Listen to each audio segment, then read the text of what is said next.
Buenos días, hermanos. Feliz sábado. Les voy a hacer 3 preguntas. ¿Cuál fue el hombre más inteligente del mundo? Gracias. ¿Cuál fue el hombre más fuerte del mundo? Gracias. ¿Cuál fue el hombre dicho por Dios el más manso de la tierra? Gracias. De él vamos a hablar. Moisés era un hombre que experimentó la muerte y Jesús lo revivió y lo llevó al cielo. Él en estos momentos, él está visitando otros mundos, está viviendo su vida eterna, comiendo el árbol de la vida. Él está comiendo nuevamente el maná. ¿Y por qué digo nuevamente? Porque recordemos que cuando estaba en el desierto, Dios les envió el maná. Y la palabra clave de esta predicación va a ser carrera. Y una carrera es porque ellos tenían una meta que era Canaán y era su meta. Voy a hablar 5 puntos importantes de su vida, que es su niñez, la ley de Dios, el santuario, la serpiente de cobre y Canaán, su meta. Voy a hablar de su niñez, el primer punto. ¿Cuántos años estuvo en la esclavitud los israelitas? 430 años. ¿Qué está escrito en Éxodo 12:40? Como Satanás ya sabía que se iban a acabar sus 430 años, le puso en la mente del faraón algo muy cruel, que fue matar a todos los niños recién nacidos. ¿Y para qué mandó ese decreto? Porque Satanás ya sabía que iban a ser el libertador.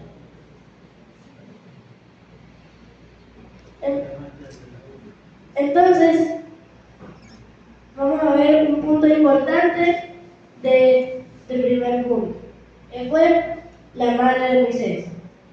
La madre de Moisés fue una madre responsable, como también hay madres responsables y madres irresponsables, como también hay padres responsables y padres irresponsables. Tanto como madre y padre de Moisés eran responsables y temerosos de Dios. Ellos pedían clemencia, dirección, guía y protección para su hijo por el decreto del faraón. Entonces, ya sabemos que la madre hizo la canasta y la puso en el río Nilo. Ella fue la astucia de la hermana de Moisés. La hermana de Moisés acompañó a su hermano de lejos cuando estaba en el río Nilo, en la casa.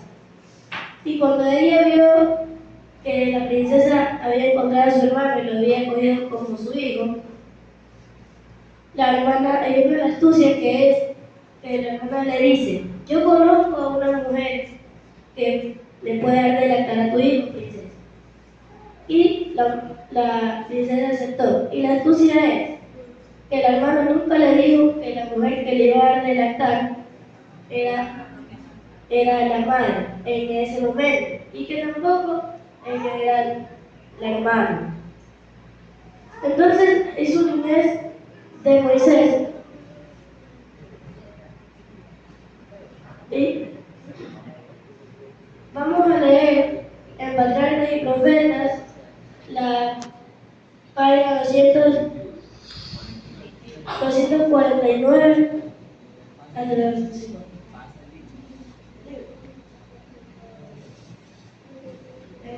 Hermano Ricardo, por favor, ayúdame.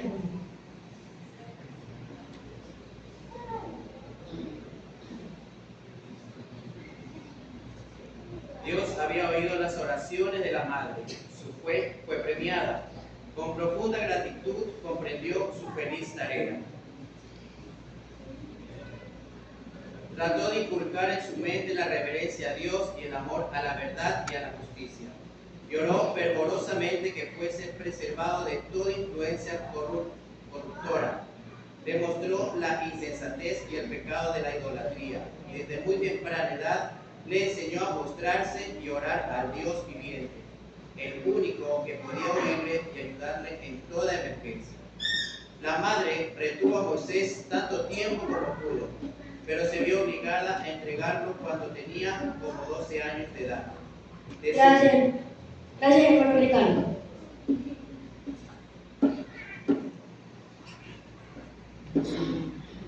Y vemos que la niñez de Moisés no fue normal. Y desde que nació no fue normal. ¿Por qué? Porque él nació y ya lo querían matar. Y en su niñez él pasó de una casa de campo a un palacio. Y él dejó su gran rango militar en el palacio, su casa en el palacio, y de ser faraón para servir a Dios. Y él huyó al desierto porque había matado a un egipcio. Ahora vamos al segundo punto, hermano, que es la ley de Dios. Nosotros sabemos que Satanás odia a Cristo. Y como Satanás odia a Cristo, él odia la ley. Y como odia la ley, él odia que adoremos a Cristo, porque él quiere todo para él mismo. Satanás es un asesino desde el principio. Y eso está en Juan 8, 44 y 46. Moisés liberó. ¿Ustedes cuántas personas creen que Moisés liberó de la esclavitud? Yo al principio, yo pensé que eran 5.000. Ustedes pueden haber pensado 25.000, 10.000, 50.000 y hasta 500.000. Y no están ni cerca, porque fueron más de 2 millones de israelitas. Entonces, ¿ustedes creen que Dios se acordaba, aunque sea un poco, de Dios en esos 430 años? No. Y algunos israelitas seguían costumbres egipcias. Pero ellos vieron el poder de Dios cuando fueron las plagas y cuando se abrió el mar. Y rápido, ¿cuál fue la primera plaga, hermano? Gracias. Y la última plaga, Los primogénitos. gracias, hermano. Entonces ellos vieron el poder de Dios en todos sus milagros. Pero ellos reciben un tiempito, casi nada, ellos ya se estaban rebelando contra Dios y contra Moisés. Entonces ellos dijeron, hubiéramos querido quedarnos en Egipto y morir ahí, porque ahí les faltaba agua y comida. Entonces ahí Jesús se enojó y les mandó el castigo a dar 40 años vueltas en el desierto.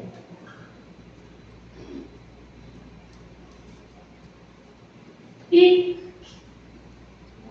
entonces en esos 40 años ellos llegaron al monte Sinaí.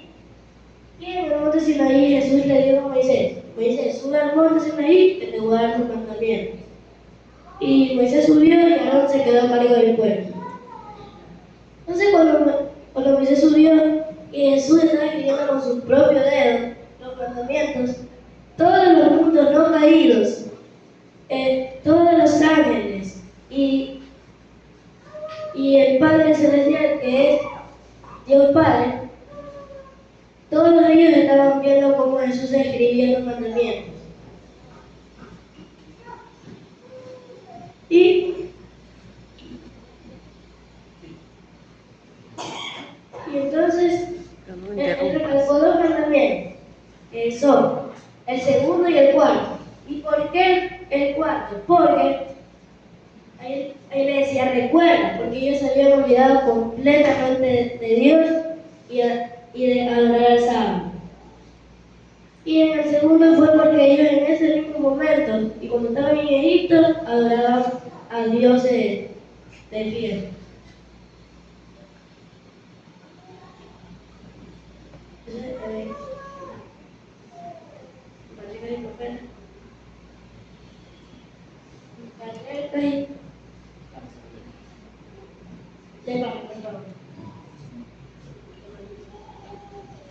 Nunca desde que se creó el hombre se había presenciado semejante manifestación del poder divino cuando se proclamó la ley en el Sinaí.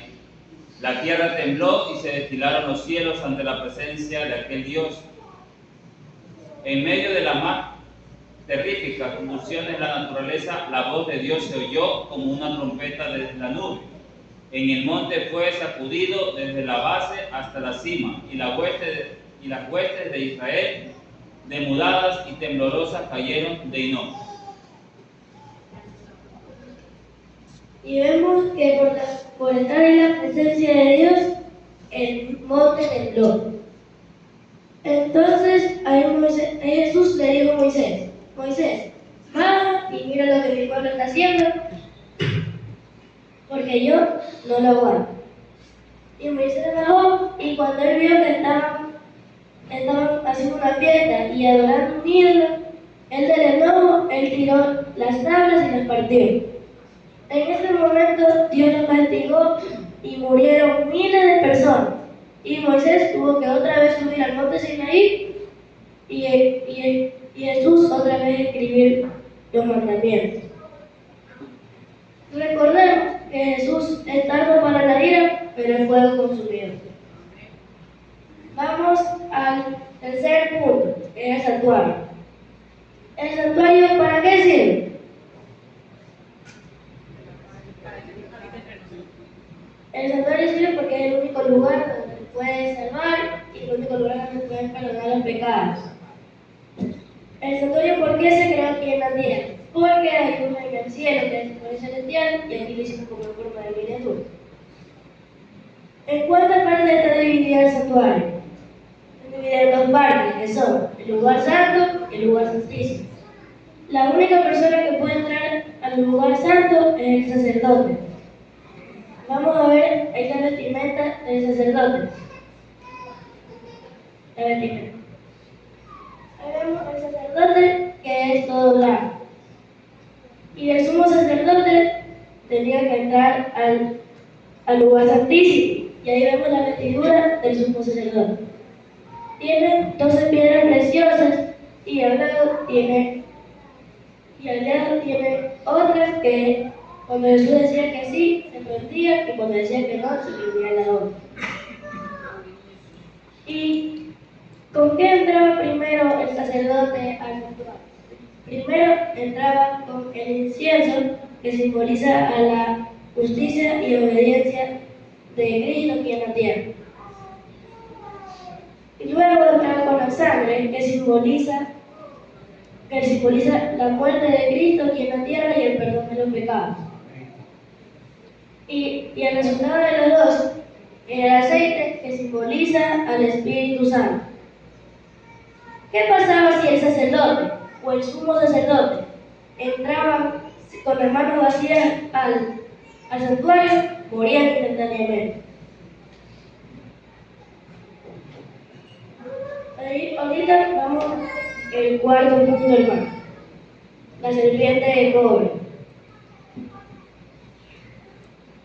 Le voy a poner un ejemplo como que si yo hubiera salido de Egipto a mis 9 años que tengo ahorita. Yo salía de Egipto a mis 9 años y yo ya había visto las plagas, ya había visto cómo se abrió el mar y también había visto a la columna de nube y a la columna de fuego en el día y la noche. Entonces las personas como de mi edad, que salieron a mi edad también de Egipto, ellos dijeron, nosotros hubiéramos querido morir en el desierto como nuestros padres. Y ahí es un milagro. Recordemos que Jesús siempre estuvo con ellos. También hizo milagros en ellos, que fue que su ropa nunca se le desgastó, sus pies nunca se hincharon del cansancio y nunca le faltó agua ni comida. Pero ellos igual se rebelaron contra Dios contra Moisés. Porque ellos tuvieron ¿qué cosa? La incredulidad, la ingratitud y tuvieron el espíritu de descontento. Entonces Jesús le dijo, ¿quieren morir en el desierto como sus padres? Yo les voy a enviar una plaga de serpiente. Y le envió la plaga. Esa serpiente se llamaba la serpiente ardiente. Esa serpiente, el olor de la mordida era fatal. Y su veneno te mataba casi al instante, en segundos. Entonces ahí murieron miles de personas que sí murieron. Y entonces Moisés le dijo a Jesús que los perdone, que los perdone. Entonces Jesús le dijo a Moisés, haz una serpiente de cobre en una cruz, y si ellos miran a la serpiente, ellos se van a curar del veneno. Entonces, algunas personas no querían hacer la simpleza de girar la cabeza y curarse. De girar la cabeza y curarse del veneno. Algunas madres, le giraban la cabeza a sus hijos, les obligaban para que se curen. Algunas personas por fe lo hacían y se curaban. Vemos que en el dolor se busca a Cristo. En la angustia se busca a Cristo. En la aflicción se busca a Cristo. Pero cuando estamos bien, nos olvidamos completamente de Él. No agradecemos que estamos bien, no oramos y nada que sea de Él, nos olvidamos completamente. Entonces hoy en día hay que pedir ¿qué? Que hay que pedir fe y el Espíritu Santo para ver a Cristo como nuestro abogado, nuestro sustituto, nuestro garante y nuestro mediador, y por último nuestro sumo sacerdote en el santuario celestial. Vamos al último y al quinto punto, hermanos, que es Canaán. Vemos que Jesús siempre cumple sus promesas.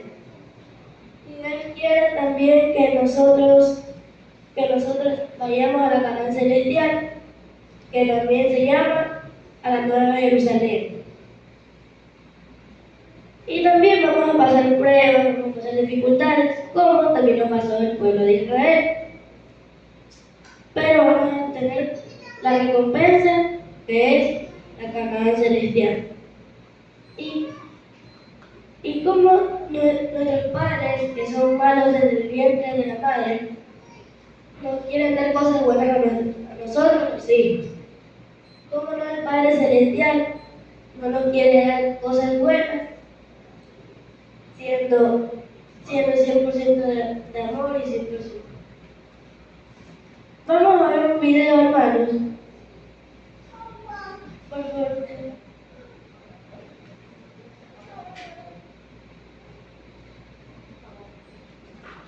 De padre e hijo.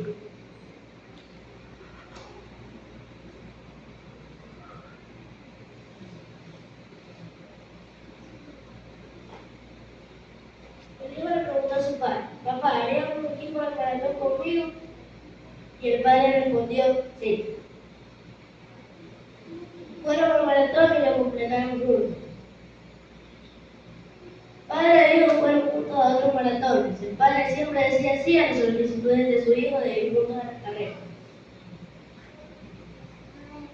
Un día, el hijo le preguntó a su padre, papá, ¿vamos a participar juntos en el Ironman? Y el padre le dijo sí también. Una pausa, por favor.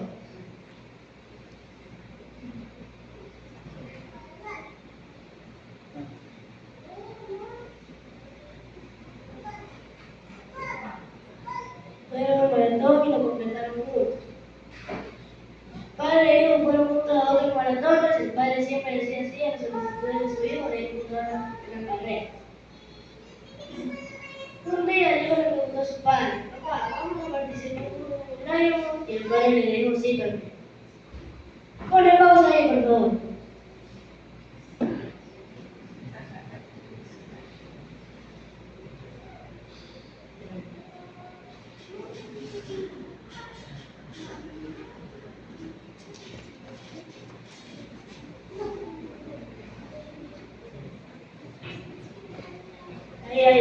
Ahí pone pausa, ahí pone pausa.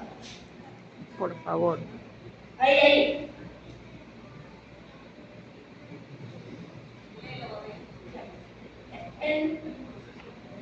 Papi, ahí. El ladrón Iron Man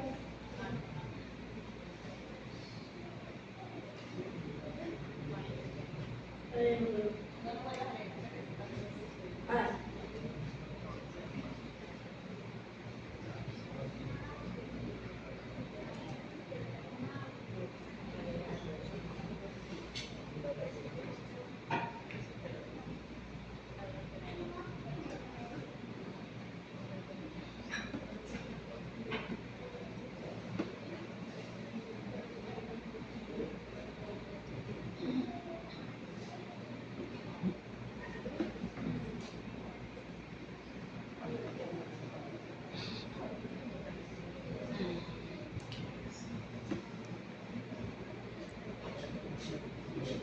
Ya, porque siga.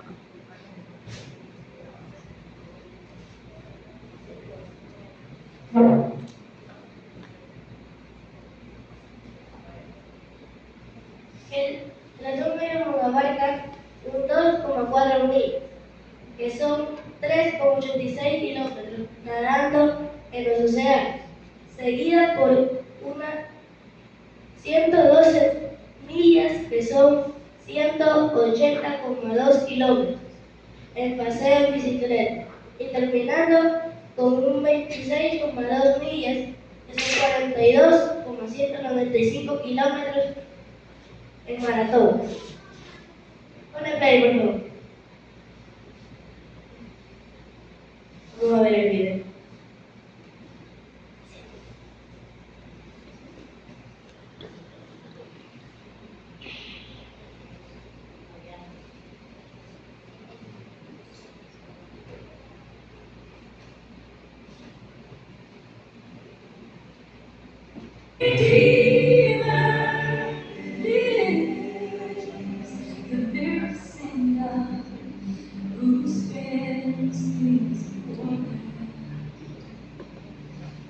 To the weary, the worn and the weak, and the same gentle hands that hold me when I'm broken, they come down to bring the victory. For I know my Redeemer lives. I know my Redeemer lives. All creation testifies, this life within me cries. I know my Redeemer lives. I know my Redeemer lives. I know my Redeemer lives. All creation testifies, this life within me cries. I know my Redeemer, He lives to take away my shame. He lives forever I proclaim that the payment for my sin was the precious life He gave. But now He's mine and there's empty grave. And I know my Redeemer lives. I know my Redeemer Let all creation testify. Let the sky forgive me. I know my Redeemer lives. Let all creation testify. Let the sky forgive me. I know my Redeemer lives. My Redeemer Ese padre era un padre joven, un padre recto, era un padre noble. Él hacía eso porque amaba a su hijo. ¿Cómo no nos ama más nuestro Padre Celestial? Denle un abrazo a su ser querido, padre, madre o amigo que está a su lado y dígale que lo quiere ver en la Papá Celestial. Amén, hermanos. Gracias.